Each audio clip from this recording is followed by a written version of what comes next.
আজকে আমরা চলে এসেছি পিসির বাড়ি, ওই যে আমার পিসির বাড়ি ওইটা। তো এটা এটা হলো আমার ছোটো পিসির বাড়ি। তো এখানে আমরা এসেছি একটু কাজেতে।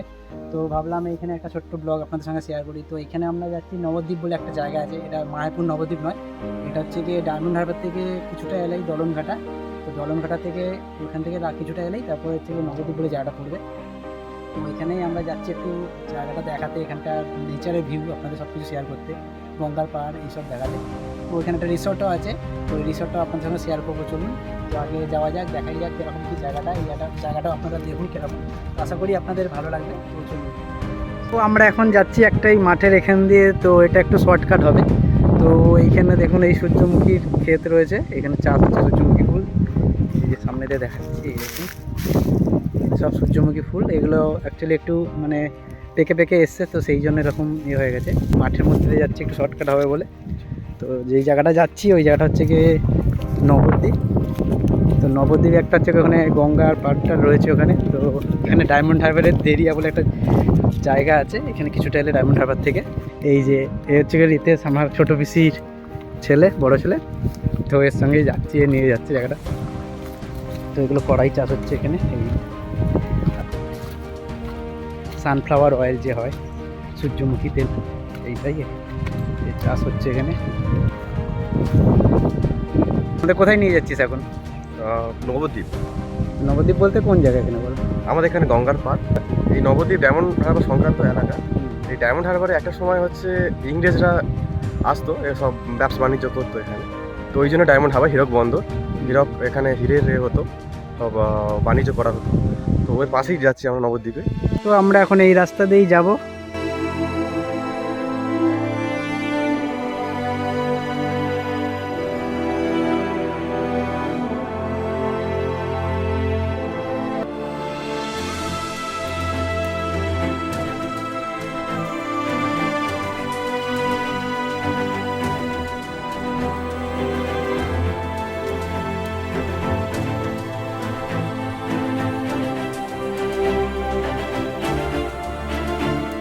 তো আমরা অনেকটা এখান থেকে চলে এসেছি। তো ওখানে এই যে ঢালাই রাস্তাটা এখানেই শেষ। তো এবার একটা ইটের রাস্তা শুরু, এখান দিয়েই যাচ্ছি আমরা। জায়গাটা আপনারা নিশ্চয়ই বুঝতেই পারছেন কীরকম, পুরো গ্রাম সাইড, এটা গ্রাম এলাকা। তো এখানকার প্রকৃতির মাঝখান থেকে হাঁটার মজাটাই আলাদা পুরো। চলুন, সামনে একটা মনে হয় মন্দির আছে, ওই মন্দিরটা আপনাদের সঙ্গে শেয়ার করছি। তো আমরা এখান থেকে যেতে যেতে ওই যে মন্দিরটা, এই যে মন্দিরটা আমাদের সামনে পড়লো। তো চলুন এই মন্দিরটার ব্যাপারে কিছু জেনে নিই ওর থেকে। তো মন্দিরটার ব্যাপারে কিছু বল রিতেশ। হ্যাঁ, এই মন্দিরটা রাধাকৃষ্ণর মন্দির। এটা বহু বছর আগে এখানকার লোকেরা, স্থানীয় লোকেরা সব মিলে প্রতিষ্ঠা করেছিল। এখানে আগে অনেক বছর আগে ডাকাতি হতো। তো সেই সব কারণে এখানে সব পুজো পার্বণ করতো ওরা, মাঠের মাঝখানে মন্দিরটা। তো এই কারণে একটু মন্দিরটা খুব জাগ্রত মন্দিরটা। আচ্ছা, চলুন তো মন্দিরটা আপনাদের সঙ্গে দেখাই। আর চারিদিকে বুঝতেই পাচ্ছেন, চারিদিকে মাঠ ধুধু করছে মাঠ। দেখুন চারদিকটাই ঘুরিয়ে দেখাচ্ছি, চারদিকে মাঠ ধুধু করছে, শুধু মাঠ, কোনো বাড়ি ঘরের সীমানা, রাস্তা কিচ্ছু নেই। তো এই জঙ্গলের মধ্যেই এই মন্দিরটা রয়েছে। চলুন এই মন্দিরটা দেখাচ্ছি আপনাদের সঙ্গে। তো বলছে এই মন্দিরটা নাকি খুবই জাগ্রত মন্দির। তো জায়গাটা, মন্দিরটা আপনারা দেখুন। তো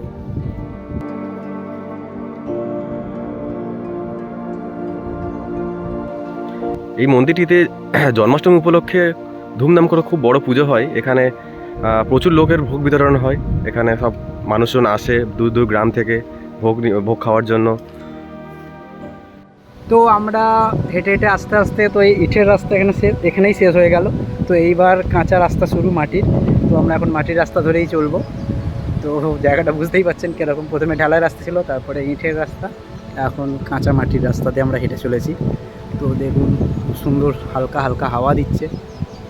তো যে এর মধ্যে যেতে খুবই ভালো লাগছে।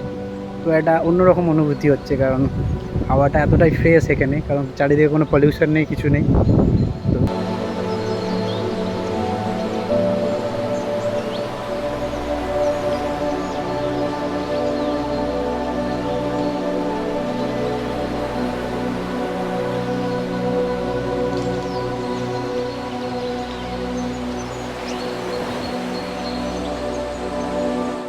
তো যেতে যেতে আমরা একটা এখানে ছোট্ট একটা মন্দির দেখতে পেলাম, তো মন্দিরটার ব্যাপারে কিছু বল। এই মন্দিরটাকে কেন্দ্র করে মন্দিরের সামনে একটা পুকুর আছে, এই যে পুকুরটাও রয়েছে সামনে, এই পুকুরটাকে কেন্দ্র করে এই নবদ্বীপ গ্রামটা আর কি সব লোকেরা বসবাস করে। আর এই মন্দিরে বছরে পঞ্চমী পূজা ও কালী পূজা হয় খুব ধুমধাম করে। এখানে খুব মানে জোর করে আশেপাশের লোকেরা আসে এখানে পুজো দেখতে, মায়ের পুজো দেখতে। তো মন্দিরটা কিসের মন্দির আছে? এই মন্দিরটা পঞ্চমী মন্দির। তো চলুন মন্দিরটা দেখি, আপনাদের সঙ্গে শেয়ার করাই। তো এটা মন্দিরেরই পুকুর, তাই তো? হ্যাঁ।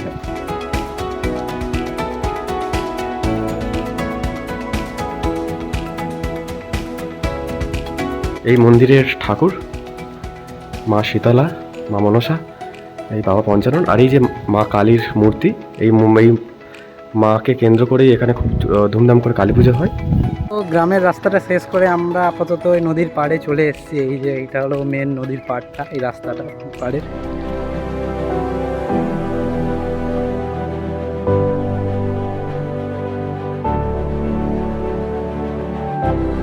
আমরা চলে এসেছি এই নবদ্বীপের এই জায়গাটায়। তো এটা নবদ্বীপ পিকনিক স্পট।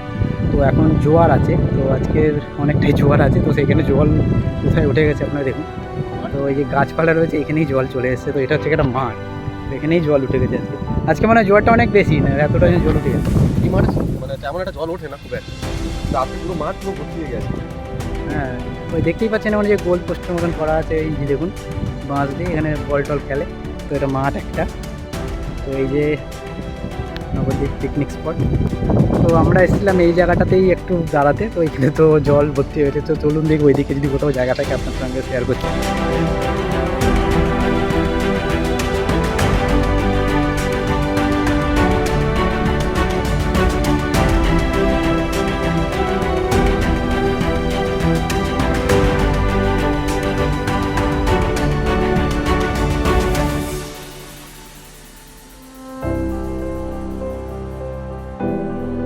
এখানে যদি আসতে চায় কেউ, তো কীভাবে আসবে?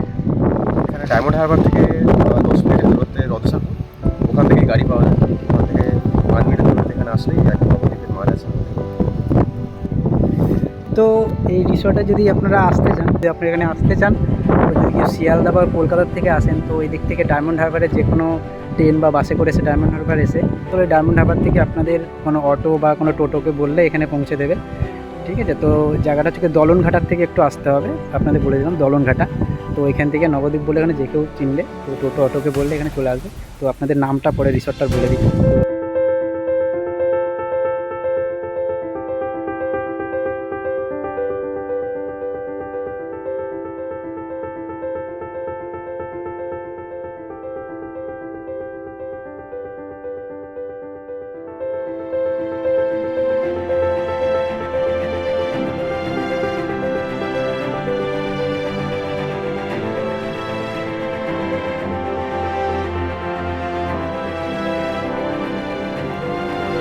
আর একটু কিছুটা ভিউ আপনাদের দেখিয়ে দিচ্ছি। তো এই জায়গাটা দেখুন একটা ব্যালকনি মতন করা আছে, তো টেবিলও পাতা আছে। তো এখানে এখানে খাওয়া দাওয়া হয়, তো আপনারা চাইলে এসে রেস্ট করতে পারেন।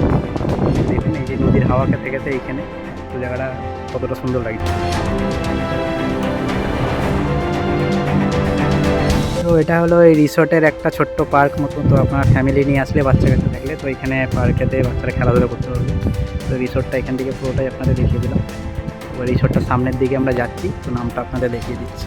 তো এই যে আমরা রিসর্টের এখন সামনের দিকটা এসে গেছি। তো রিসর্টটার নাম আপনারা দেখে নিন, ইসানি resort and hospitality service private limited, Diamond Harbour.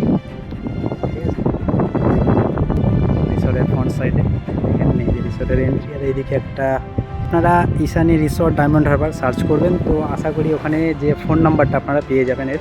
তো এটা হলো RM রেস্টুরেন্ট কাম বার। তো এই রেস্টুরেন্টটা এটা এদেরই। তো ঈশানীটা যেটা, সেটা হচ্ছে কি ওনার মেন নামে রয়েছে, আর এটা যে কাম বার এটা ওনার নিজের নামে। তো আপনারা এই নম্বরে কল করে এখানে যোগাযোগ করতে পারেন।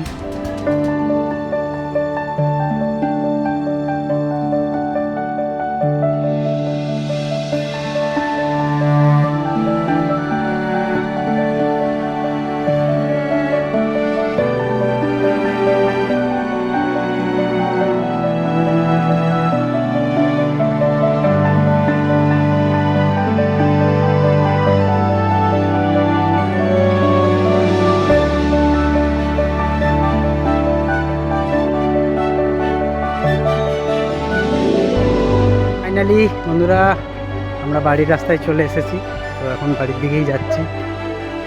তো বন্ধুরা আজকের জন্য এইটুকুটাই, আজকে একটা ছোট্ট শর্ট ব্লগ ছিল। তো চল একটু বাই বাই করে দেখ।